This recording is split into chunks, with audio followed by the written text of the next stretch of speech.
Hi guys, welcome back to my channel. It was a pretty nice day. I thought I'd come out here and film a tag. I do apologize if you hear construction sounds coming out from the quarry behind me. Apparently they're quite busy right at the moment because the weather's nice. Anyway, this is the Honest BookTuber Tag created by Harriet Rose, and I was tagged by the wonderful Bookie Laura. So I'll put a link to both of their channels down below. Be sure to check them out.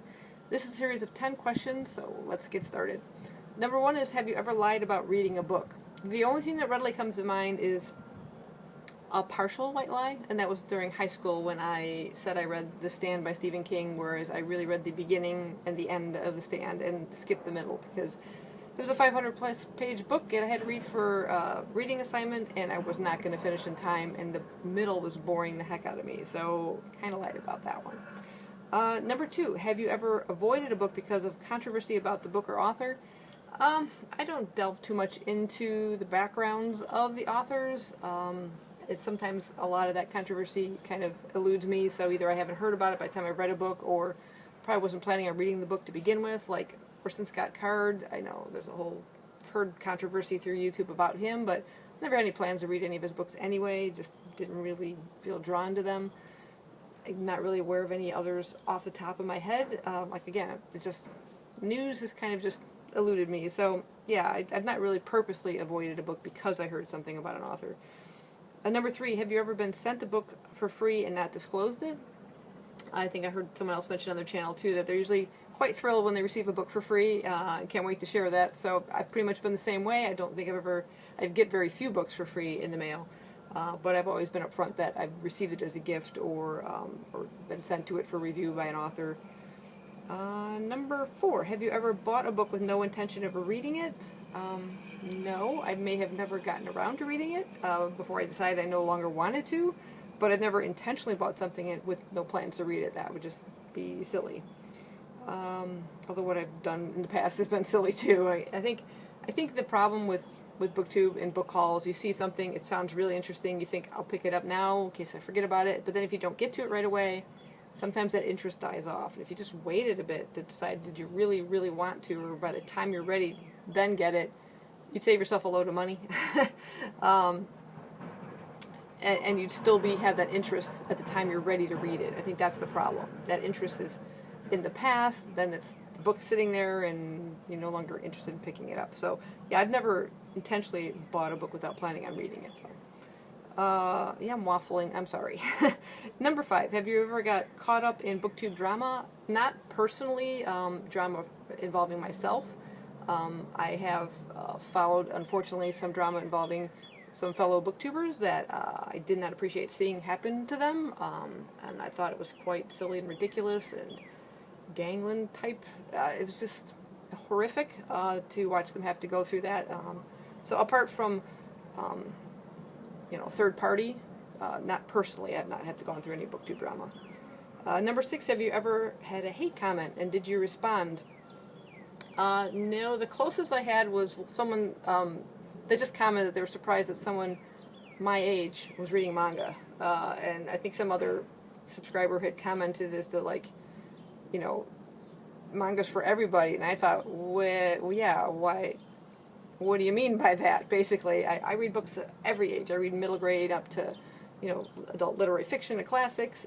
Why? It doesn't matter. It's what you enjoy reading. So why should it matter someone's age that they read manga? So that's basically the only thing. I wouldn't really call it a hate comment, but it was poorly phrased comment.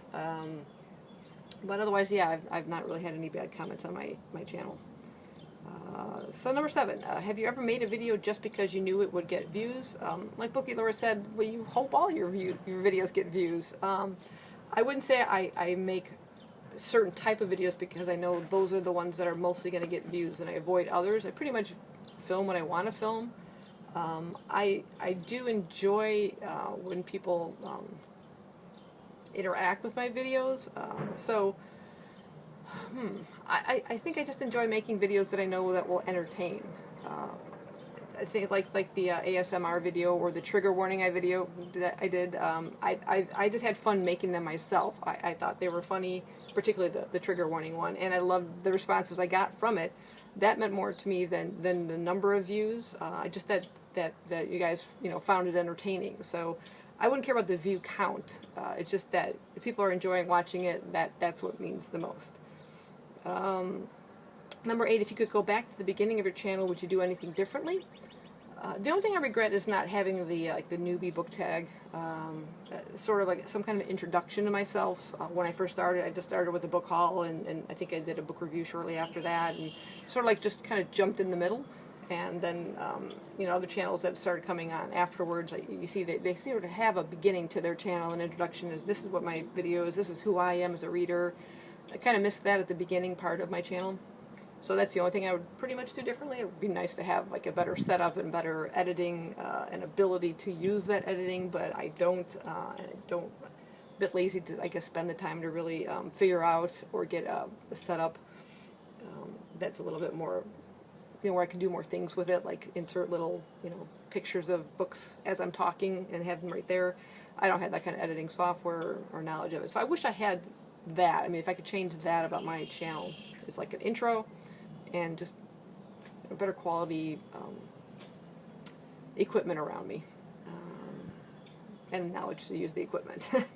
Number 9, are there any channels you wish yours could be more like? Well, definitely 2 channels that easily come to mind are Steve Donoghue's channel, just for the sheer quantity, you know, the output of videos, the regularity of them. There's always, you know, always something of quality that you can expect from his channels. Even just a book haul. I mean, as obviously everyone loves book hauls, there's more to him than just, hey, I got this, I got this, I got this.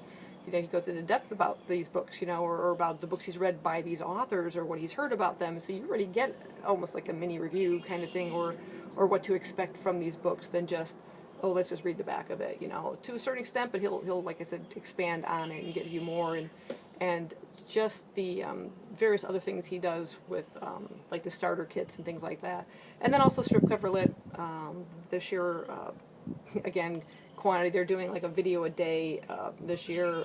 The original tags they've come up with have been fantastic. I love their detailed analysis and their reviews, like 3 good things, 3 bad things, and their discussions, their variety hours.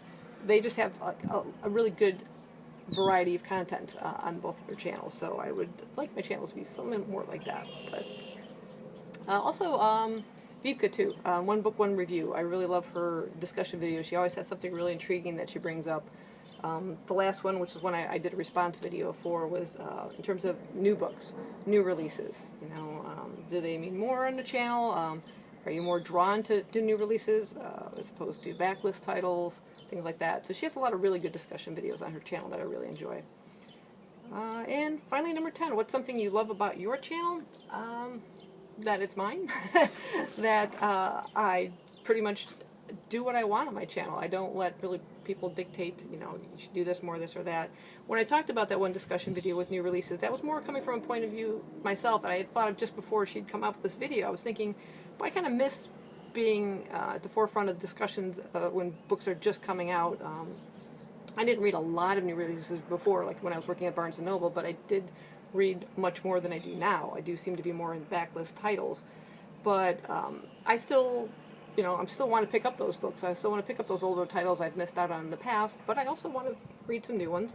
But I like the fact that it is a variety. I do read anything I want, whenever I want. If I want to pick up a middle grade, or a YA, or a manga, or a comic book, or a classic, or a literary fiction, or horror, whatever it is, I'll, you know, I can share that with you guys, and I know there's going to be someone out there who will find something of interest on it.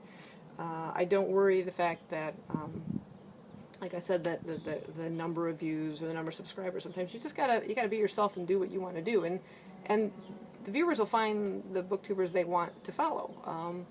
And sometimes it might not be because they specifically like what you read, but maybe they like the person or like listening to what they feel about the books, and sometimes that generates interest.